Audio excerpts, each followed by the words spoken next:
السلام علیکم ورحمۃ اللہ وبرکاتہ۔ میں نے پچھلے ایک اپنے ویلاگ میں آپ کو تفصیل سے یہ ثابت کیا کہ کس طریقے سے اسلام کا تڑکا لگا کر اور دو قومی نظریے کا مسالہ ڈال کر بظاہر نظریاتی مگر اصل میں ایک خیراتی ریاست کی بنیاد رکھی گئی، اور اس خیراتی ریاست کے سامنے آنے والی ہر رکاوٹ کو پے در پہ رستے سے ہٹا دیا گیا، چونکہ نیت کبھی فلاحی اسلامی یا کوئی نظریاتی ریاست بنانے کی تھی ہی نہیں۔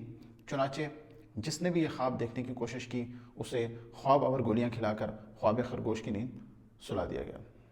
جو لوگ بھی یہ سوال کرتے ہیں کہ عمران خان کا مستقبل کیا ہوگا، تو انہیں ذرا ہماری تاریخ کو سمجھنے کی ضرورت ہے کہ ہر دفعہ پاکستان کی فلاح کا، پاکستان کے لیے سوچنے کا، پاکستان کا احساس کرنے والے کا تاریخ میں کیا حال ہوا، وہ ایک دوسرے سے بالکل مختلف ہے۔ ہر دفعہ کسی نئے حربے سے اسے رستے سے ہٹا دیا گیا۔ سب سے پہلے تو آپ یہ دیکھیں کہ اس ریاست بدنصیب کے بانی بابا جی کی گاڑی کے سائلنسر میں کیلا دے کر اور پھر بابا جی کو کھٹے انگور کھلا کھلا کر کس طریقے سے رستے سے ہٹایا گیا۔ پھر لیاقت علی خان کے مکے میں کس طریقے سے گولی پھنسا کر اسے ایک طرف کر دیا گیا، جس نے گولی ماری تھی اسے بھی موقع پہ ہی ختم کر دیا گیا۔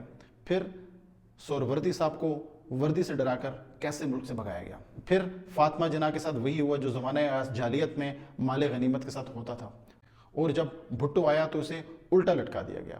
شیخ مجیب نے جمہوریت کا نعرہ بلند کیا تو اسے 7 سمندر پار بھجوا دیا گیا، اور جب اسٹیبلشمنٹ یہ گلی ڈنڈا کھیلتی کھیلتی مرد مومن، مرد حق کی شکل میں نمودار ہوئی، تو اسے یاد دلایا گیا کہ بیٹا جتنا بھی بڑا ہو جائے وہ باپ سے بڑا نہیں ہو سکتا۔ چنانچہ ضیاء صاحب کو ہوا میں ہی اڑا دیا گیا۔ اس کے بعد کچھ دیسی اور ولایتی اس کراس سے ملک کو چلایا گیا، اور آہستہ آہستہ مشرف صاحب آئے تو وہ مشرف باغبان ہو گئے۔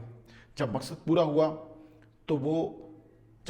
ہوا تو مشرف صاحب کو برہنہ چھوڑ کر امریکی پیادے سدھار گئے۔ اس دوران بے نظیر نے غیرت پکڑنے کی کوشش کی تو اسے تابوت پکڑا دیا گیا۔